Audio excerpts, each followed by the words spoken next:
যোৱা 18 ডিচেম্বৰ তাৰিখে বাংলাদেশৰ ভালুকাত বাংলাদেশৰ এগৰাকী হিন্দু যুৱক দীপচন্দ্ৰ দাসক বাংলাদেশৰ উগ্ৰ মৌলবাদীসকলে নিৰ্মমভাৱে গছত ওলমাই তেখেতৰ দেহত জুই জ্বলাই উলংঘ কৰি ৰাজহুৱাভাৱে হত্যা কৰে। এই হত্যাকাণ্ডৰ প্ৰতিবাদত আমি বাঙালী পৰিষদ অসমে চমৰীয়া আঞ্চলিক সমিতিৰ উদ্যোগত আজি প্ৰতিবাদী কাৰ্যসূচী ৰূপায়ণ কৰিছোঁ।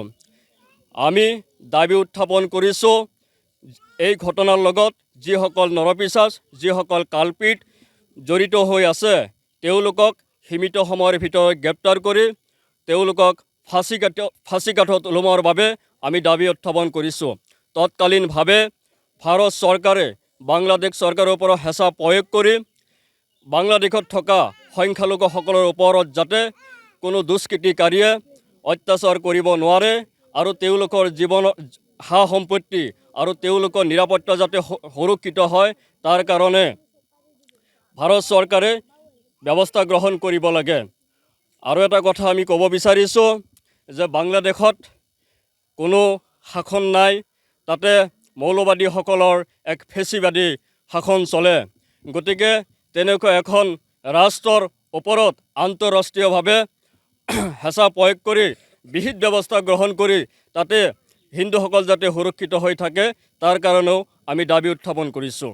আমি আজি চমৰীয়া ৰাজচক্ৰ বিষয়া মহোদয়ৰ জৰিয়তে ভাৰতৰ সন্মানীয় প্ৰধানমন্ত্ৰী নৰেন্দ্ৰ মোদী ডাঙৰীয়াক এখন স্মাৰক পত্ৰ প্ৰদান কৰিছোঁ।